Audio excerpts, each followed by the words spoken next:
Hi ಎಲ್ರಿಗೂ ನಮಸ್ಕಾರ. Welcome to my YouTube channel. Long video ಹಾಕಿ ತುಂಬ ದಿನವೇ ಆಗೋಗಿತ್ತು. ಲಾಂಗ್ ವಿಡಿಯೋದಲ್ಲಿ ಹೇಳಿದ್ದೆ ಒಂದು ಮನೆ ಪರ್ಚೇಸ್ ಮಾಡಿದ್ದೀವಿ ಅಂತ ಹೇಳ್ಬಿಟ್ಟು. ಅದಾದಮೇಲೆ ನನ್ನ ಮನೆ ವಿಡಿಯೋ ಇನ್ನೆಲ್ಲೂ ಶೇರ್ ಮಾಡಿರಲಿಲ್ಲ. ಇವತ್ತು ಮನೆ ವಿಡಿಯೋನೇ ಶೇರ್ ಮಾಡ್ಕೊತಾ ಇದ್ದೀನಿ. ಅದಕ್ಕಿಂತ ಮುಂಚೆ ಪ್ಲೀಸ್ ನನ್ನ ಚಾನಲ್ನ ಸಬ್ಸ್ಕ್ರೈಬ್ ಮಾಡ್ಕೊಂಡು ನೋಡಿ. ಪಕ್ಕದಲ್ಲಿರೋ ಬೆಲ್ ಐಕನ್ನ ಕ್ಲಿಕ್ ಮಾಡಿದ್ರೆ ನಾನು ಹಾಕೋ ಪ್ರತಿಯೊಂದು ವಿಡಿಯೋ ನೋಟಿಫಿಕೇಷನ್ನು ನಿಮಗೆ ಬರುತ್ತೆ. ನಿಮಗೇನಾದರೂ ಈ ವಿಡಿಯೋ ಇಷ್ಟ ಆದರೆ ಒಂದು ಲೈಕ್ ಕೊಡಿ. ಇವಾಗ ಇಬ್ಬರು ವರ್ಕರ್ಸ್ ಬಂದಿದ್ದರು ಈ ಶೆಲ್ಫನ್ನೆಲ್ಲ ತೆಗೆಸೋಣ ಅಂತ ಹೇಳ್ಬಿಟ್ಟು. ಅದನ್ನೇ ಇವತ್ತು ರೆಡಿ ಮಾಡಿಸ್ಕೊಳ್ತಾ ಇದ್ದೀವಿ. ನಮಗೆ ವುಡ್ ವರ್ಕ್ ಮಾಡಿಸ್ತೀವಲ್ಲ, ವುಡ್ಡಲ್ಲೇ ಮಾಡಿಸ್ಕೊಬಿಡೋಣ ಅಂತ ಹೇಳ್ಬಿಟ್ಟು. ಅದಲ್ಲದೆ ನನಗೆ ಕಿಚನ್ ಸಿಂಕ್ ಬಂದು ತುಂಬ ಚಿಕ್ಕದು ಅನ್ನಿಸ್ತಾ ಇತ್ತು. ಯುಟಿಲಿಟಿನೂ ಇಲ್ಲ, ಸಿಂಕ್ ಆದರೂ ಒಂದು ಸ್ವಲ್ಪ ದೊಡ್ಡದು ಇರಬೇಕಿತ್ತು ಅಂತ ಹೇಳಿ ಅನ್ನಿಸ್ತಾ ಇತ್ತು.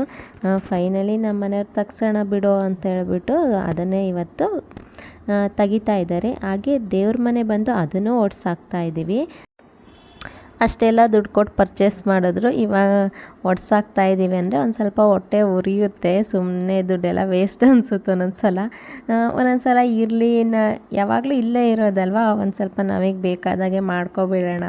ಮತ್ತು ಇನ್ನು ಯಾವಾಗಲೂ ಮಾಡ್ಕೊಳಕ್ಕಾಗಲ್ಲ. ನಾವು ಇವಾಗ ಒಂದು ಸಲ ಮಾಡಿಕೊಂಡು ಮನೆ ಒಳಗೆ ಹೋದರೆ ಇನ್ನು ನೆಕ್ಸ್ಟ್ ಏನೇ ಆದರೂ ಮಾಡಿಸ್ತೀವಿ ಅನ್ನೋದು ಎಲ್ಲ ಕನಸು ಅಷ್ಟೇ. ಅದಕ್ಕೆ ಮಾಡಿಸ್ಕೊಬಿಡೋಣ ಅಂತ ಹೇಳ್ಬಿಟ್ಟು ಇವಾಗಲೇ ಏನೇನು ಬೇಕೋ ಅದನ್ನೇ ಎಲ್ಲ ಪ್ಲ್ಯಾನ್ ಮಾಡ್ಕೊಂಡು ಮಾಡಿಸ್ಕೊತಾ ಇದ್ದೀವಿ. ಹಾಗೆಯೇ ನಾಳೆ ಕಾರ್ಪೆಂಟರ್ ಬರ್ತೀವಿ ಅಂದರು. ಅದಕ್ಕೆ ಇವತ್ತು ಬೇಕಾಗಿರೋ ಪ್ಲೇವುಡ್ ಶೀಟನ್ನೆಲ್ಲ ತಂದಿದ್ದಾರೆ. ನಾನು ಬೆಳಗ್ಗೆ ಸಂಜೆ ಹೋಗ್ತಾ ಇರ್ತೀನಿ, ಕೆಲಸ ಮಾಡ್ತಾ ಇರ್ತಾರಲ್ಲ, ಆವಾಗ ಹೋದಾಗ ಎಷ್ಟೆಷ್ಟು ಕೆಲಸ ಮಾಡಿದ್ದಾರೆ ಅದನ್ನು ಸ್ವಲ್ಪ ಕ್ಲಿಪ್ಪಿಂಗ್ ತೊಗೊಳ್ತಾ ಇದ್ದೆ. ಇವಾಗ ಒಂದು ವಾರದ್ದೆಲ್ಲ ಒಂದೇ ದಿನ ಒಂದು ಲಾಂಗ್ ವಿಡಿಯೋ ಮಾಡಿ ಹಾಕ್ಕೊಳ್ತಾ ಇದ್ದೀನಿ ಅಷ್ಟೇ.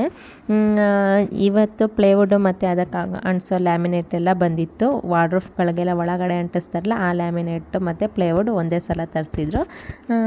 ಇವತ್ತು ಕಾರ್ಪೆಂಟರ್ ಬಂದಿದ್ದರು. ಅದನ್ನೇ ಇವತ್ತು ಎಲ್ಲ ಅವರು ಸ್ಟಿಕ್ ಮಾಡಿ ಹೋದರೆ ಒಂದು 2 ಡೇಸ್ ಆದಮೇಲೆ ವರ್ಕ್ ಸ್ಟಾರ್ಟ್ ಮಾಡ್ತಾರೆ. ಇವತ್ತು ಅದನ್ನೇ ಸ್ಟಿಕ್ ಮಾಡಿ ಒಂದು 2 ಡೇಸ್ ಬಿಟ್ಕೊಂಡು ಬರ್ತೀವಿ ಅಂತ ಹೇಳಿದರು. ಅವರು ಇನ್ನೂ ಹೋಗಲ್ಲ, ಫುಲ್ ಮುಗಿಸೇ ಹೋಗೋದು, ಇಲ್ಲೇ ಸ್ಟೇ ಆಗ್ತಾರೆ. ಹಾಗೆಯೇ ಇದು ಕೆಳಗಡೆ ಗ್ರೌಂಡ್ ಮನೆ. ಇಲ್ಲಿ ಒಂದು ಸ್ವಲ್ಪ ಸೇಫ್ಟಿ ಗ್ರಿಲ್ ಮಾಡಿಸೋಣ ಅಂತ ಹೇಳ್ಬಿಟ್ಟು ಈ ಸೈಡು ಮತ್ತು ಆ ಸೈಡ್ ಒಂದು ಸೇಫ್ಟಿ ಗ್ರಿಲ್, ಮೇಲ್ಗಡೆ ಒಂದು ಸ್ವಲ್ಪ ನಮ್ಮ ಮನೆ ಮುಂದೆ ಒಂದು ಸ್ವಲ್ಪ ಮಾಡಿಸ್ಕೋಬೇಕು. ಇವತ್ತು ಅವರೇ ಬಂದಿದ್ದರು, ಎಲ್ಲೆಲ್ಲಿ ಮಾಡಿಸ್ಬೇಕು ಏನೇನು ಮಾಡಬೇಕು ಅಂತ ಹೇಳ್ಬಿಟ್ಟು ಅದನ್ನೇ ಹೇಳ್ತಾಯಿದ್ರು. ಇಲ್ಲಿ ಮತ್ತು ನಮ್ಮ ಮನೆ ಮುಂದೆ ಮತ್ತು ಮೇಲೆ ವಾಷಿಂಗ್ ಮಿಷಿನ್ ಇಡೋಕ್ಕೆ ಅಂತೇಳಿ ಮಾಡಿದ್ದೀವಿ. ಅಲ್ಲಿಗೊಂದು ಸ್ವಲ್ಪ ಗೇಟ್ ಎಲ್ಲ ಮಾಡಬೇಕಿತ್ತು, ಅದನ್ನೇ ಇವತ್ತು ಅಳತೆ ತಗೋತಾ ಇದ್ದಾರೆ.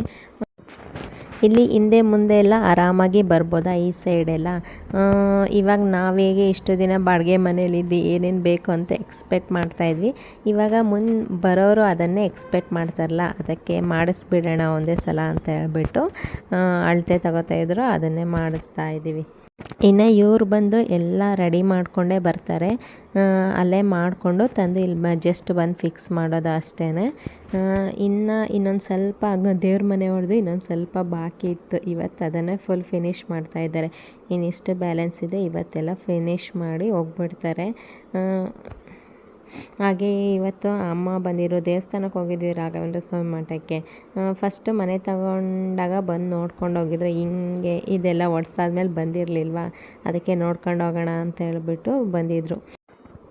ಫೈನಲಿ ಅವ್ರ ಕೆಲಸ ಮುಗೀತು. ಇನ್ನೊಂದು ಸ್ವಲ್ಪ ಪ್ಲಾಸ್ಟಿಂಗ್ ಎಲ್ಲ ಮಾಡಿಕೊಂಡ್ರೆ ಇದ್ರ ವರ್ಕು ಮುಗಿಯುತ್ತೆ. ಹಾಗೆ ಅಲ್ಲ ದೇವ್ರ ಮನೆ ಇದ್ದಿತ್ತ ಗ್ರ್ಯಾನೈಟ್, ಅದು ಫುಲ್ ತೆಗಿಲೇಬೇಕು. ಒಂದು ಸ್ವಲ್ಪ ಹೈಟ್ ಇತ್ತಲ್ಲ, ಅದನ್ನು ಹೊಡೆದಾಕಿದ್ವಿ. ಅಲ್ಲಿಗೊಂದು ಗ್ರ್ಯಾನೈಟ್ ತಂದು ಹಾಕಬೇಕು. ಈ ಥರ ನೆಕ್ಸ್ಟ್ ಇದನ್ನು ಪ್ಲಾಸ್ಟಿಂಗ್ ಮಾಡಿಸ್ಕೋಬೇಕು. ಇದಿಷ್ಟು ನೆಕ್ಸ್ಟ್ ಅವರು ಕಾರ್ಪೆಂಟರು ವುಡ್ ವರ್ಕ್ ಮಾಡೋಕ್ಕೆ ಸ್ಟಾರ್ಟ್ ಮಾಡ್ತಾರೆ.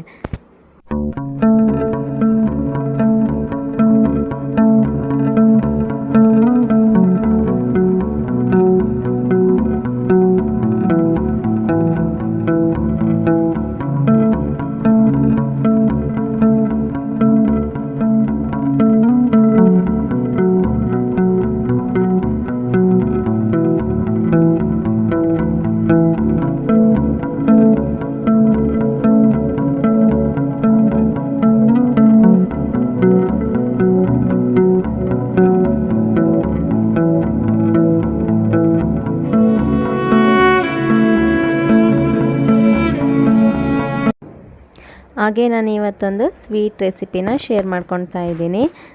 ಇದು ಜಸ್ಟ್ ಒಂದು 15 ಮಿನಿಟ್ಸಲ್ಲೆಲ್ಲ ರೆಡಿಯಾಗಿ ಹೋಗ್ಬಿಡುತ್ತೆ. ಇವಾಗ ನಾವೇನಾದ್ರು ಸ್ವೀಟ್ ಐಟಮ್ ಮಾಡಬೇಕು ಅಂದರೆ ಟೈಮ್ ಹಿಡಿಯುತ್ತೆ, ಮಾಡೋಕ್ಕೆ ಬೋರು ಸೋಂಬೇರಿತನ ಅನ್ನಿಸ್ತಾ ಇರ್ತಲ್ಲ. ಈ ಸ್ವೀಟ್ ರೆಸಿಪಿ ಮಾತ್ರ ಒಂದು 10 to 15 ಮಿನಿಟ್ಸಲ್ಲೇ ಮುಗ್ದೋಗ್ಬಿಡುತ್ತೆ. ಇವತ್ತು ನಾನು ಒಬ್ಳಿಗೆ ಮಾತ್ರ ಮಾಡ್ಕೊತಾ ಇರೋದು, ನಾನು ಒಬ್ಬಳೇ ಇದ್ದಿದ್ದು. 2 ಚಿಕ್ಕ ಗ್ಲಾಸಲ್ಲಿ 2 ಗ್ಲಾಸ್ ಹಾಲು ಹಾಕ್ಕೊಂಡು ಒಂದು ಅರ್ಧ ಗ್ಲಾಸಷ್ಟು ನೀರು ಹಾಕ್ಕೊಂಡಿದ್ದೀನಿ ಅಷ್ಟೇ. ಇದಕ್ಕೆ ಬೇಕಾಗಿರೋದು ಹಾಲಿಗೆ ಎಷ್ಟು ಬೇಕೋ ನಾವು ಸಕ್ಕರೆ ಹಾಕ್ಕೊಳ್ತೀವಲ್ಲ ಆ ಥರ ನೋಡಿಕೊಂಡು ನಾನು ಸಕ್ಕರೆ ಹಾಕ್ಕೊಳ್ತಾ ಇದ್ದೀನಿ. ಹಾಗೆ ನಾನಿಲ್ಲಿ 10 ರೂಪೀಸ್ದು ಬಾದಾಮಿ ಪೌಡರ್ ಪ್ಯಾಕೆಟ್ ಸಿಗುತ್ತಲ್ಲ ಅದನ್ನು 2 ಪ್ಯಾಕೆಟ್ ಹಾಕ್ಕೊಂಡಿದ್ದೀನಿ. 1 ಗ್ಲಾಸ್ಗೆ 1 ಪ್ಯಾಕೆಟ್ ಥರ 2 ಪ್ಯಾಕೆಟ್ನ ಹಾಕ್ಕೊಂಡಿದ್ದೀನಿ. ಇದನ್ನು ಚೆನ್ನಾಗಿ ಮಿಕ್ಸ್ ಮಾಡ್ಕೊಬೇಕು. ಹಾಗೆ ಇದಕ್ಕೊಂದು ಸ್ವಲ್ಪ ಏಲಕ್ಕಿ ಕುಟ್ಟಿ ಹಾಕ್ಕೊಳ್ತಾ ಇದ್ದೀನಿ. ಸ್ವೀಟ್ ಅಂದಮೇಲೆ ಏಲಕ್ಕಿ ಇದ್ದೇ ಇರಬೇಕಲ್ಲ, ಅದಕ್ಕೋಸ್ಕರ ಒಂದು ಸ್ವಲ್ಪ ಏಲಕ್ಕಿ ಹಾಕ್ಕೊಂಡು ಒಂದು ಸಲ ಮಿಕ್ಸ್ ಮಾಡ್ಕೊಳ್ತಾ ಇದ್ದೀನಿ. ಅದು ಕೂಲ್ ಆದಮೇಲೆ ಅದನ್ನು ಫ್ರಿಜ್ಜಿಗೆ ಎತ್ತಿಟ್ಕೊಳ್ತೀನಿ ಅಷ್ಟೇ. ತೀರಾ ಗಟ್ಟಿಯಾಗಿ ಕುದಿಸ್ಬೇಕು ಅಂತ ಇಲ್ಲ, ಒಂದು 10 to 15 ಮಿನಿಟ್ಸು ಕುದಿಸಿದೆ ಅಷ್ಟೇ. ಅದು ಕುದಿಸಿ ಪಕ್ಕಕ್ಕೆ ಇಟ್ಕೊಂಡೆ. ಇವಾಗ ಬ್ರೆಡ್ಡನ್ನು ಸೈಡಲ್ಲೆಲ್ಲ ಕಟ್ ಮಾಡ್ಕೊಬಿಟ್ಟು ಬ್ರೆಡ್ ಸ್ಲೈಸನ್ನು ನನಗೆ ಯಾವ ಶೇಪಿಗೆ ಬೇಕೋ ಆ ಶೇಪಿಗೆ, ಟ್ರಯಾಂಗಲ್ ಆದರೂ ಆಯಿತು, ಸ್ಕ್ವೇರ್ ಆದರೂ ಆಯಿತು, ಯಾವ ಥರ ಬೇಕೋ ಆ ಥರ ಕಟ್ ಮಾಡ್ಕೊಬೋದು. ನಾನಿಲ್ಲಿ ಟ್ರಯಾಂಗಲ್ ಶೇಪಲ್ಲಿ ಕಟ್ ಮಾಡ್ಕೊತಾ ಇದ್ದೀನಿ. ಅದನ್ನು ತುಪ್ಪದಲ್ಲೇ ಫ್ರೈ ಮಾಡ್ಕೊತಾ ಇದ್ದೀನಿ. 2 ಕಡೆ ಡಬಲ್ ರೋಸ್ಟ್ ಮಾಡಿಕೊಂಡ್ರೆ ಆಯಿತು. ಒಂದು ಸ್ವಲ್ಪ ತುಪ್ಪ ಕಮ್ಮಿ ಆಯಿತು ಅಂತ ಹೇಳ್ಬಿಟ್ಟು ಒಂದು ಸೈಡ್ ಮರ್ಚಿ ಹಾಕೋದ್ನಲ್ಲ, ಇವಾಗ ಒಂದು 2 ಸ್ಪೂನ್ ತುಪ್ಪ ಹಾಕ್ಕೊಂಡು ಮತ್ತೆ ಫ್ರೈ ಮಾಡ್ಕೊತಾ ಇದ್ದೀನಿ. ಇದೇನು ತುಂಬ ಹೊತ್ತು ಫ್ರೈ ಮಾಡಬೇಕು ಅಂತ ಏನಿಲ್ಲ, ನಾವು ಪಾನ್ ಬಿಸಿ ಇದ್ದರೆ ಒಂದು 2 ನಿಮಿಷಕ್ಕೆಲ್ಲ ಫ್ರೈ ಆಗಿ ಹೋಗಿಬಿಡುತ್ತೆ. 2 ಸೈಡು ನಾನು ಮಗಚ್ಬಿಟ್ಟು ಚೆನ್ನಾಗಿ ಫ್ರೈ ಮಾಡಿ ಈ ಥರ ಗೋಲ್ಡನ್ ಬ್ರೌನ್ ಬರೋ ಥರ ಫ್ರೈ ಮಾಡಿ ಎತ್ತಿಟ್ಕೊತಾ ಇದ್ದೀನಿ. ಇವಾಗ ಹಾಗೆಯೇ ಒಂದು ಸ್ವಲ್ಪ ಡ್ರೈ ಫ್ರೂಟ್ಸ್ನ ಇಲ್ಲಿ ಸ್ವಲ್ಪನೇ ಅಲ್ವಾ ನಾನು ಮಾಡ್ಕೊತಾ ಇರೋದು, ಅದಕ್ಕೋಸ್ಕರ ಒಂದು 2 ಪಿಸ್ತಾ ತೊಗೊಂಡಿದ್ದೀನಿ, ಒಂದು 3 ಬಾದಾಮಿ, 3 ಗೋಡಂಬಿ, ಇದಿಷ್ಟು ತೊಗೊಂಡಿದ್ದೀನಿ. ಒಂದೊಂದು ಮಾತ್ರ ನಾನು ತುರಿಯೋದ್ರಲ್ಲಿ ತುರ್ಕೊತಾ ಇದ್ದೀನಿ. ಇನ್ನೆಲ್ಲ ನಾನು ಚಾಕಲ್ಲೇ ಕಟ್ ಮಾಡಿ ಸಣ್ಣಕ್ಕೆ ಕಟ್ ಮಾಡಿ ಹಾಕ್ಕೊಂಡೆ. ಅದಾದಮೇಲೆ ಆವಾಗಲೇ ರೋಸ್ಟ್ ಮಾಡಿ ಇಟ್ಕೊಂಡಿದ್ವಲ್ಲ ಅದನ್ನು ಎತ್ತಿಟ್ಕೊತಾ ಇದ್ದೀನಿ. ಇದಿಷ್ಟು ಆಯಿತು ಡ್ರೈ ಫ್ರೂಟ್ಸು. ಹಾಗೆ ಫ್ರಿಜ್ಜಲ್ಲಿ ನಾನು ಹಾಲನ್ನ ಇಟ್ಟಿದ್ದೆ, ಆವಾಗಲೇ ಬಿಸಿ ಮಾಡಿ ಇಟ್ಟಿರೋ ಹಾಲನ್ನ ಅದ್ರ ಮೇಲೆ ಕೆನೆ ಥರ ಆಗಿತ್ತಲ್ಲ ಅದನ್ನೆಲ್ಲ ನೀಟಾಗಿ ಬೀಟ್ ಮಾಡಿಕೊಂಡೆ. ಬ್ರೆಡ್ ಸ್ಲೈಸ್ನೆಲ್ಲ ನಾನು ಜೋಡಿಸ್ಕೊಂಡು ಅದ್ರ ಮೇಲೆ ಫ್ರಿಜ್ಜಲ್ಲಿ ಇಟ್ಟಿರೋ ಕೋಲ್ಡ್ ಹಾಲನ್ನ ಹಾಕ್ಕೊಳ್ತಾ ಇದ್ದೀನಿ. ಅದ್ರ ಮೇಲೆ ಹಾಗೇ ಒಂದು ಸ್ವಲ್ಪ ಡ್ರೈ ಫ್ರೂಟ್ಸ್ನ ಉದುರಿಸ್ಕೊಂಡ್ರೆ ನಮಗೆ ಸ್ವೀಟ್ ರೆಸಿಪಿ ರೆಡಿಯಾಗಿ ಹೋಗ್ಬಿಡುತ್ತೆ. ಎಷ್ಟು ಕ್ವಿಕ್ಕಾಗಿ ಆಗೋಗ್ಬಿಡ್ತು, ತಿನ್ನೋಕ್ಕೂ ಅಷ್ಟೇ ಚೆನ್ನಾಗಿರುತ್ತೆ. ನಿಮಗೇನಾದರೂ ಈ ವಿಡಿಯೋ ಇಷ್ಟ ಆದರೆ ಪ್ಲೀಸ್ ಲೈಕ್, ಶೇರ್, ಕಮೆಂಟ್ ಮಾಡಿ. ಹಾಗೆ ನನ್ನ ಚಾನಲ್ನ ಸಬ್ಸ್ಕ್ರೈಬ್ ಮಾಡ್ಕೊಂಡು ನೋಡಿ.